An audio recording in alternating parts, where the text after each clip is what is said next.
Behold the latest military news update.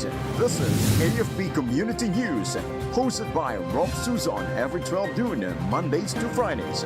Only here on DWDD Armed Forces Radio. One AFP for a stronger Philippines.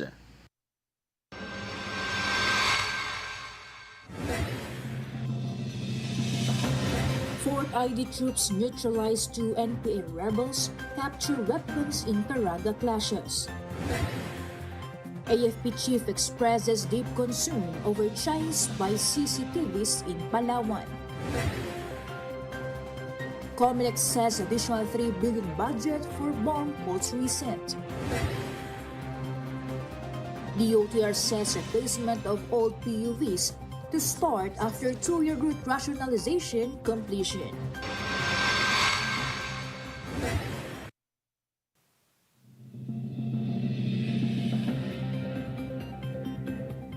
Hello to everyone, special to our troops at Camp Emilio Ginaldo in Quezon City. Today is Friday, January 31, and this is AFP Community News, your source for the updates of the armed forces and other developments across the country. I am Rofh Suzon-Abay, here to bring you today's stories. DWDD Armed Forces News. And for the brief overview of our news, the 4th Infantry Diamond Division intensified its fight against the communist terrorist group in Caraga, securing major victories just as new leadership took over. 2 new People's Army rebels were neutralized and 3 high-powered firearms were recovered in separate clashes in Butuan City and San Agustin, Surigao del Sur.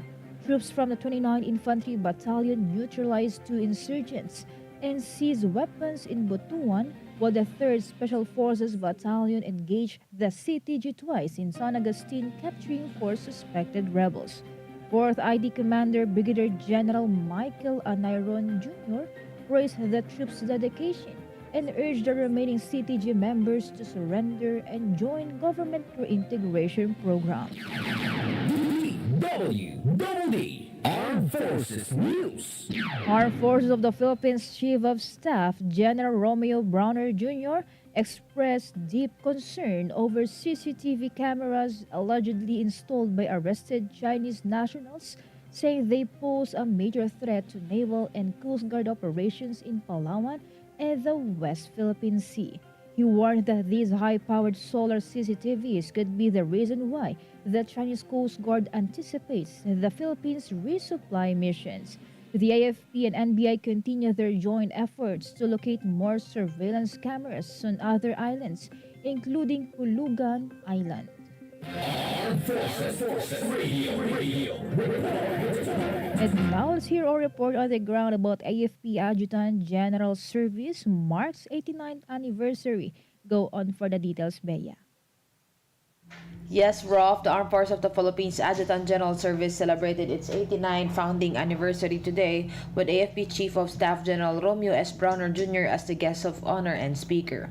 During the event, the AGS received the certified status and the seal of excellence under the AFP Transformation Roadmap Institutionalization Pathway, reaffirming its commitment to a world-class AFP. General Browner commended the AGS for its vital role in administrative support, personnel management, and operational coordination, ensuring the AFP's readiness and efficiency. This Beatrice reporting for AFP Community News, One AFP for a Stronger Philippines. Thank you, Bea. DWDD Armed Forces News. A joint checkpoint by the 53rd Infantry Battalion and Pagadian City, Philippine National Police intercepted a shipment of allegedly smuggled cigarettes worth 11.1 million pesos into Guma, Pagadian City yesterday. Authorities immediately seized the contraband and turned it over to the Bureau of Customs for further investigation and processing. This successful operation emphasizes the commitment of law enforcement agencies to combat smuggling and uphold customs regulations in the province.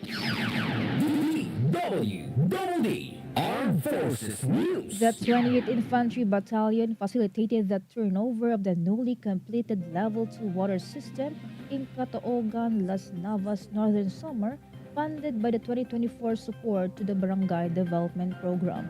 Mayor Arlito Tan highlighted the vital cooperation between the military, local government, and national agencies in driving community development. The project ensures residents have consistent access to clean water, improving health and living conditions while fostering progress and self-sufficiency. Forces Radio. From NOLCOM, let us hear some information from Juan about BRP Teresa Magbanua successfully pushes Chinese Coast Guard vessel further from Zambales.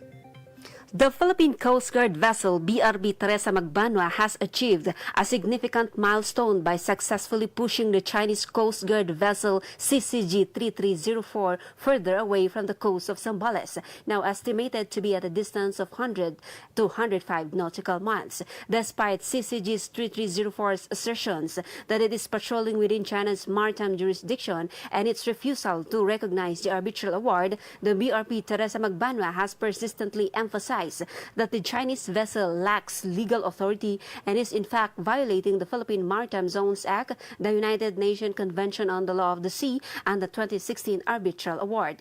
In addition, the PCG has been monitoring the presence of other three CCG vessels off the coast of Zambales. CCG 5901 is currently approximately 103.63 nautical miles away. CCG 3502 is at around 115.22 nautical miles, and CCG 3103 is positioned approximately 134.10 nautical miles from the coast of Zambales. The PCG remains unwavering in its commitment to uphold the President Bongbong Marcos directives, diligently working to prevent CCG from establishing an illegal presence and engaging in coercive actions in the West Philippine Sea, all while ensuring that tensions do not escalate. This is Joan Sagalk reporting from Northern Luzon Command for AFP Community News 1 AFP for Stronger Philippines. Thank you, Juan from NOLCOM. DWDD Armed Forces News. The 20th Infantry Battalion, in partnership with Department of Social Welfare and Development's Sustainable Livelihood Program, facilitated a leadership workshop at the signing of the Constitution and bylaws of the Rojas Women's Worker Association. The signing formalized the group's commitment to livelihood development, reinforcing its core values and objectives. Lieutenant Colonel Richard Villaflor, the commanding officer of the 28th IEB, assured continued military support for local organizations, strengthening collaboration for sustainable progress in Northern Samar. DWDD National News. For our national news, the Commission on Elections needs an additional budget of 3 billion pesos if the Bangsamoro Autonomous Region Muslim Mindanao parliamentary polls are reset. COMELEC Chair George Erwin Garcia said they can lower this to 2.5 million due to budgetary constraints on the part of the national government. But a sizable amount of the budget would go to the honoraria of teachers who will serve during the parliamentary elections. Garcia also noted that based on the draft bill that he saw, no specific amount was mentioned, though it stated that the funding for the regional parliamentary polls would be sourced from the current budget appropriation, or the budget department could take it from other existing budgets. Armed Forces Radio. More updates from Ferdy about Philippine Air Force. PACAF inaugurate new fuel storage facility in Cebu. Beautiful day to you, beautiful Rofh. The Philippine Air Force and the United States Pacific Air Forces reinforced their partnerships with the inauguration of a new fuel storage facility at Brigadier General Benito Ebuen Air Base in Lapu-Lapu City, Cebu yesterday. PACAF Commander General Kevin Schneider and PAF Air Mobility Command Commander Major General Ramil Oloroso led the turnover and blessing ceremony. Built under the Enhanced Defense Cooperative Agreement, or EDCA, the facility features two 75,700 8-liter storage tanks, a modern fuel handling system, and a secured perimeter. The project, completed last September 2024, will boost the PAF's operational readiness, supporting airlift, internal security, and disaster relief missions. This is Ferdy Blues reporting for AFP Community News, 1 AFP for a Stronger Philippines. Thank you, Ferdy. DWDD National News. Department of Transportation Undersecretary Jesus Ferdinand Ortega said they would proceed with the next phase of the Public Transport Modernization Program. The next phase is to replace dilapidated traditional jeepneys with modernized units. Ortega explained that the shift to the second phase of the program was brought by the increase in the number of consolidated operators and drivers of public utility vehicles. He said the figure is now 86%. DWDD National News. The Department of Information and Communications Technology is ramping up its efforts to combat cyber scams as digital threats continue to rise. DICT Secretary John Ivan Uy said the agency is working closely with the other agencies in the private sector to enhance the country's digital security framework. He also mentioned that they have been implementing stricter measures to block phishing attempts and fraudulent websites while also rolling out public awareness campaigns to educate Filipinos on cyber threats. Uy then warned the Filipinos against falling for online scams that lure victims with promises of quick financial gain or instill fear through fraudulent government notifications. Forces Radio. On the other line, let us hear more from Amy about MBLT 10 supports outreach program for IP families in Cagayan. Yes, Rofh, Marine Battalion Landing Team 10 provided security and assistance during an outreach program for indigenous peoples or IP families in Barangay Kibal, Peña Blanca, Cagayan. In partnership with the Philippine Navy Reserve Force Cagayan, MBLT 10 facilitated the distribution of relief packs, medical checkups, and other essential services to the community. Team Kapayapaan remains committed in supporting government efforts in delivering humanitarian aid and essential services to the people of Cagayan. This is Ami reporting for AFP Community News, One AFP for Stronger Philippines. Thank you, Amy. DWDD National News. For other national news, authorities have arrested 5 foreigners suspected of engaging in intelligence and surveillance operations in the country.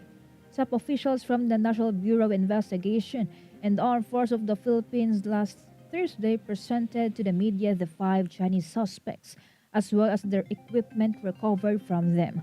Also presented were supposed video footage from drones and military-grade high-resolution video cameras disguised to look like civilian security closed-circuit TVs.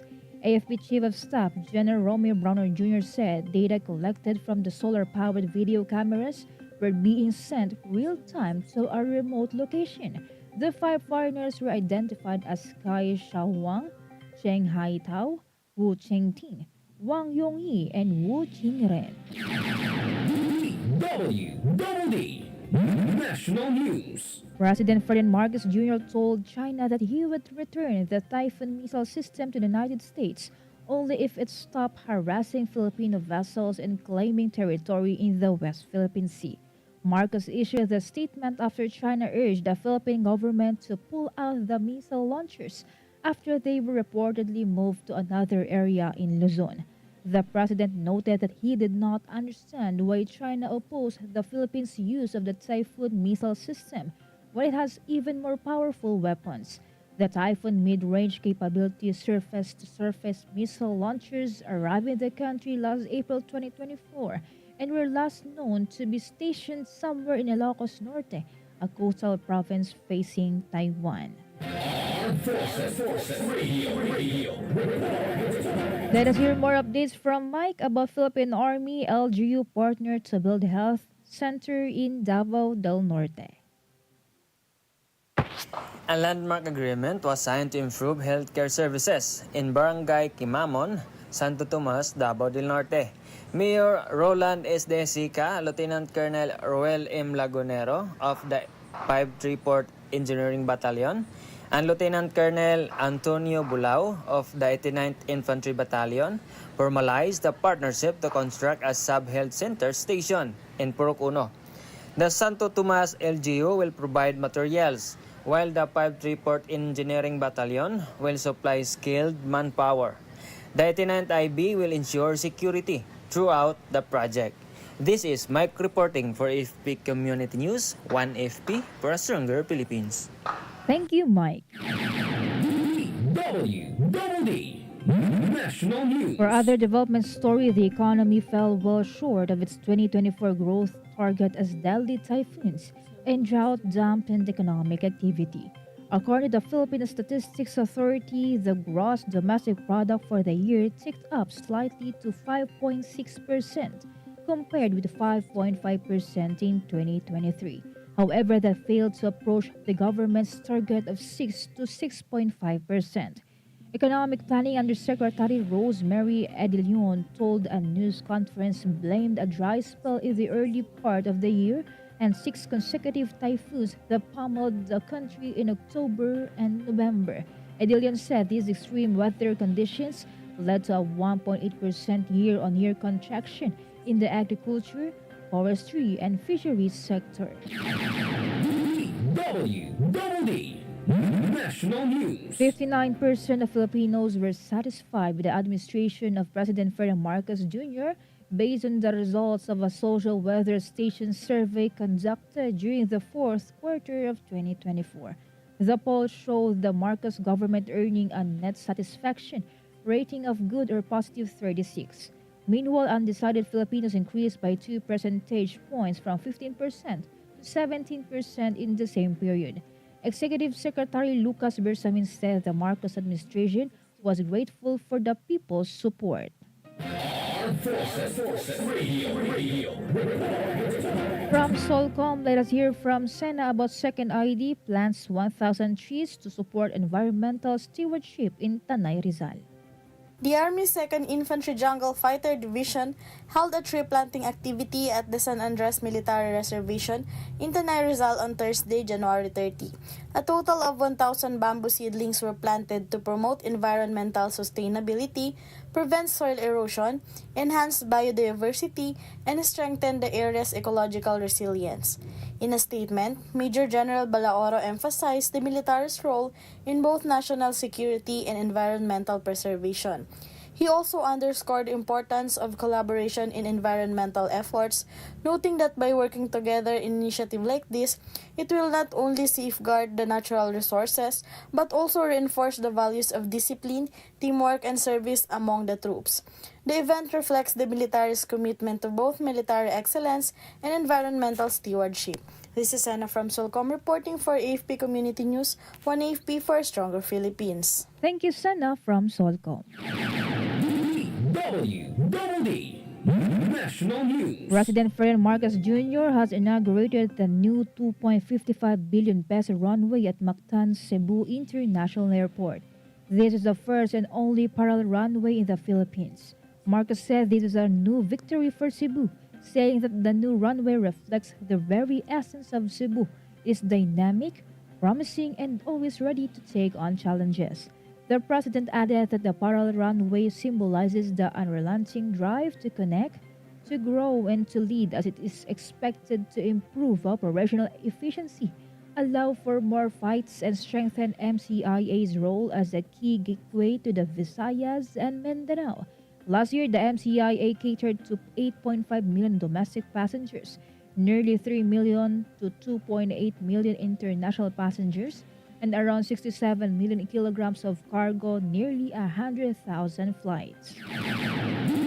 DWDD National News. The Philippine Health Insurance Corporation announced that it has significantly enhanced its benefit package for peritoneal dialysis. In a statement, PhilHealth said the expanded PD package effective January 1, 2025 covers different modalities based on age. For adults, PhilHealth covers continuous ambulatory peritoneal dialysis, while pediatric patients can avail of both CAPD and automated peritoneal dialysis. PhilHealth President and Chief Executive Officer Emmanuel Ledesma Jr. said they aim to promote these as an option alongside hemodialysis. Armed Forces Radio. Let us hear more from Mel Joy of First CRG about Nueva Ecija commemorates 80th anniversary of liberation of the prisoners of war camp. Yes, Rofh, the soldiers of the 84th Infantry Victorious Battalion Philippine Army, led by Colonel Gerald L. Reyes, Infantry General Staff Corps Philippine Army Commanding Officer, participated in the wreath-laying ceremony for the 80th anniversary of the liberation of the prisoners of war on January 30, 2025.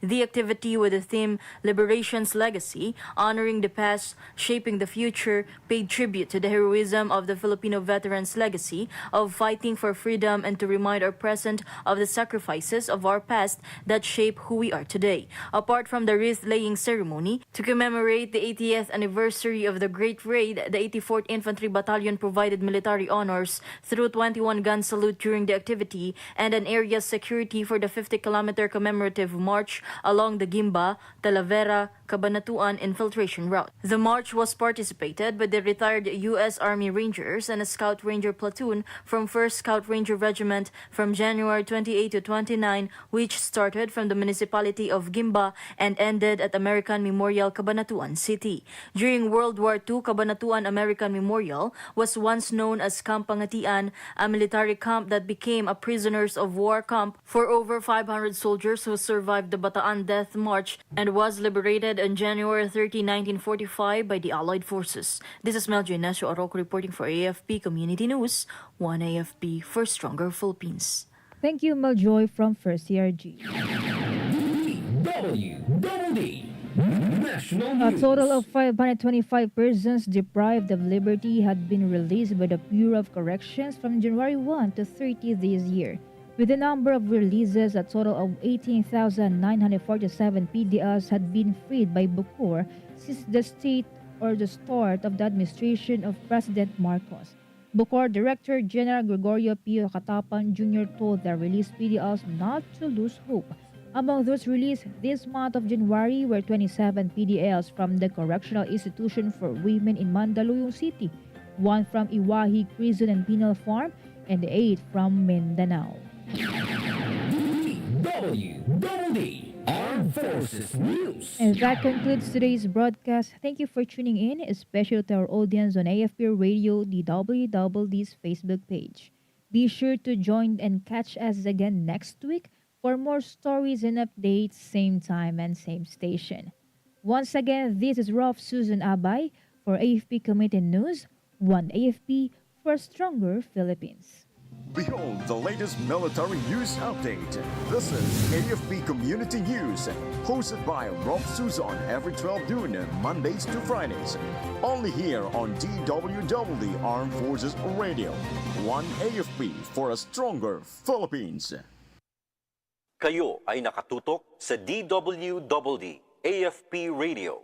Kami po ay kasapi ng KBP, Kapisanan ng mga Broadcaster ng Pilipinas.